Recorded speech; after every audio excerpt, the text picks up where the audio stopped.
Hi guys, good evening. Ngayon, nag-video ko kasi nga ibaboxing ko na to.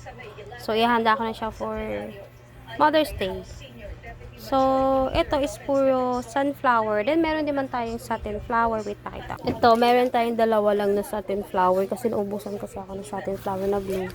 Tapos, yun yung natira. So, ginawa ko na siyang mini bouquet. Then, ito yung iba pang satin flower natin na nagaganda nila. So, ito yung ano yung una kong na-wrap.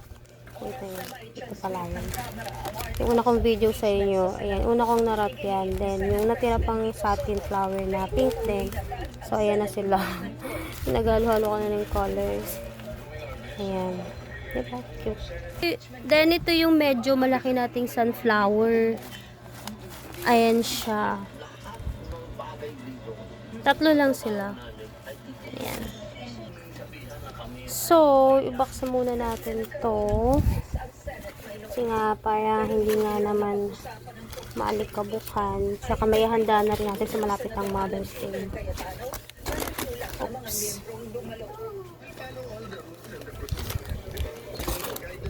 Ayan. Sana magkasya. Kasi yung nakaraang video ko sa inyo, hindi sila nagkasya.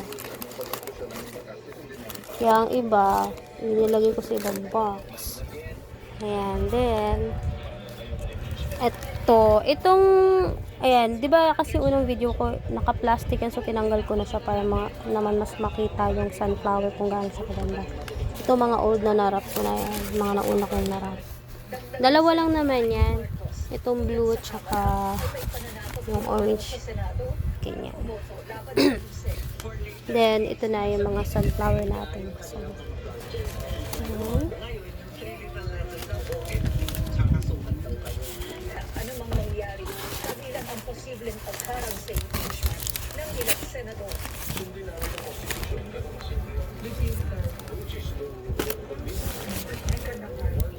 sana lang dito malungkot.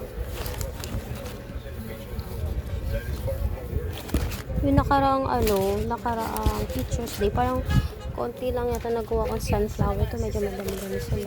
Pero ito lang taga yung batch na yun. Hindi na ako nagdagdag. Kasi nga, ginagamay ko pa yung Mother's Day. Kasi first, din namin sa Mother's Day, first latag namin. Kasi yung online natin ngayon guys, hindi naman sa pag-ano, is medyo mahina siya. Oops. So, ito na yung sa ibabaw. Ayan. Alam mo, ang hirap ng paper tape, no? Kasi madali siya magusot. Goodness. So, ayan. Sana lang hindi magusot. Ang hirap niya kasi, babe. Pagka nagugusot ang mga paper tape, pumapangit sila. Ayan. So, ayan na lahat ang sunflower natin. Kasama yung dalawang satin na blue. Then, tatlo na satin na pink. Then, mga sunflowers. Ayan. So, yan lang guys. Ang ating boxing for today. Goodbye. Before I forgot pala, follow our page, Almini Crafty. So that updated kayo for everyday po namin na uploaded na mga posting and yung ating video and vlogs. So, yun lang. Thank you. Good night. Night na pala ngayon. Babu!